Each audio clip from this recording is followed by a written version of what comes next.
theme for Women's Month is reclaiming the promise. How exciting and stimulating it was to be able to write a sermon that has the possibility to encourage God's people even in hopeless situations. Right. With everything that is going on in our society, it's very refreshing to know that God still will make a way. Right. Even at the historical peak of our recession, God still has promises for his people. Even in times when there is more bloodshed on the streets than ever before, God is still speaking great. Even in the midst of folks, specifically Christians, denying who they are in the Lord and giving in to the schemes and the attacks of the enemy, I believe that God is still whispering that he has something else. I believe that the promises of God are both on an individual basis as well as a kingdom level. Right. For some of us, God is providing peace for us in the midst of the storm. And he's so cool and he's so fly because at the same time, he is also restoring his kingdom while he's giving breakthrough and deliverance to his people. He is still granting glory for the house of God. The idea of reclaiming the promise suggests that we have gone away from what God said would come to pass. Right. As if we have changed or altered the plan of God. As if we're so high and mighty, holy and sanctified, that we can cause God to change his mind. But I believe on this morning that God has not changed his mind about what he will give us. God has not changed his mind about what he will pour into us. And I believe that even in the dark places of my life, there are still promises from the Father.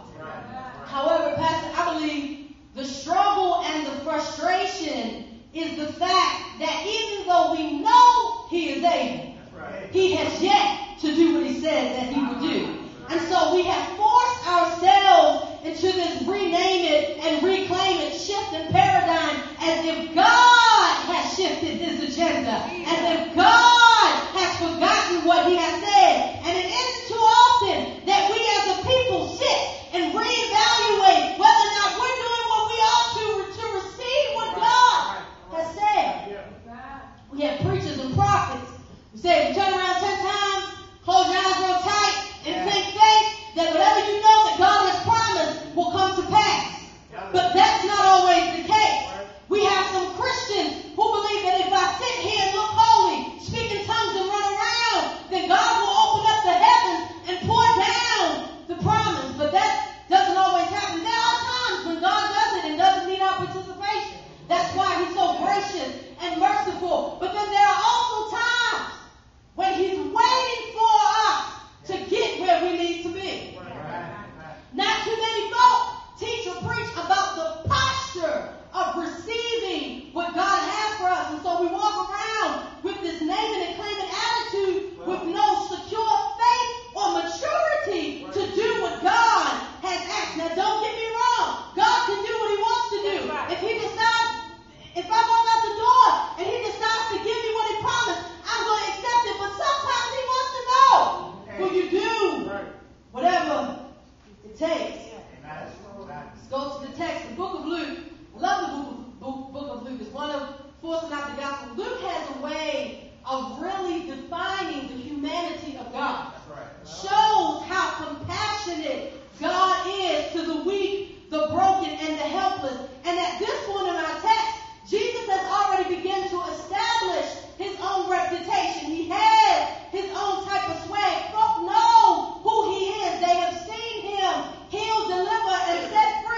You got to understand, at that particular time, women didn't have no say. They couldn't have no conversation with no man. They wasn't in no political advancement for the society. They wasn't pressing their way through. They wasn't doing all that because it wasn't the norm. And it was out of order to be in company with a man and talk to him in public. For Jesus, he begged, y'all. He begged. He decided, I don't really care about all that. What I care about is that I want folk around me who understand that whatever it takes, whether you're a man, whether you're a woman, whether you're short, tall, big or skinny, whatever it takes. Right. The status of women was slim to none. They had no say.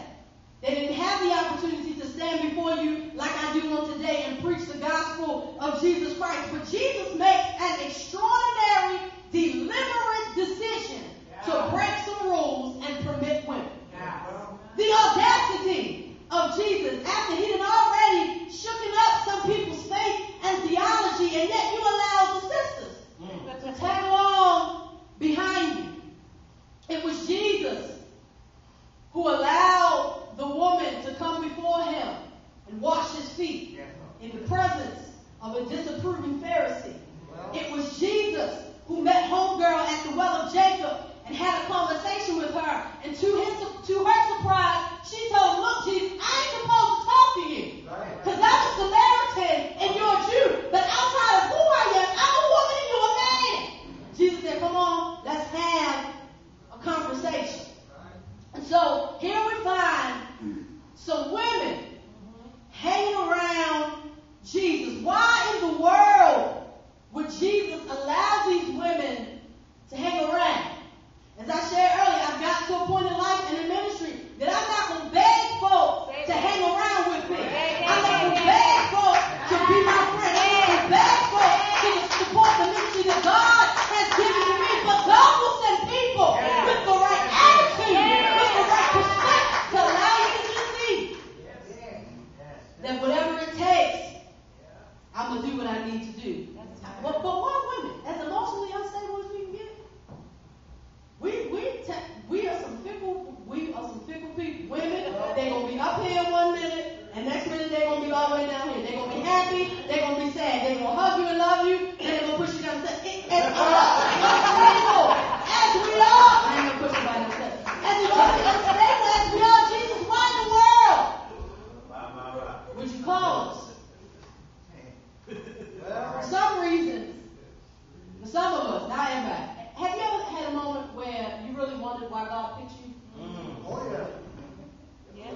Not just because you're a woman, man. Let me include y'all, because y'all here too. We invited you. Welcome to church. but you have to sit and you thought about me, knowing who I am, and yet you must have been talking about Pastor. You must have. You talking about me after everything I've done, and you still choose to call me the beloved of God. After everything that I've done, and you still choose to wrap me in your arms. After everything that I've done, you still fortify my mind, my body, and my spirit. God, after everything, and you still choose to use me. Jesus said, in this season, I'm looking for folk. I don't care what they look like physically. That don't involve me. Age, gender, race, and it don't matter. What matters to me is that I need people who have that whatever it takes mentality. All I know is that God is touching.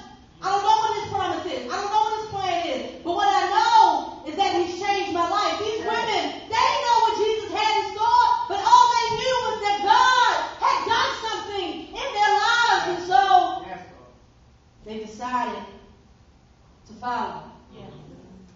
So Jesus says, because I'm getting ready to take the people of God into a season where I just might not move to your faith. But I need to know you're going to stick with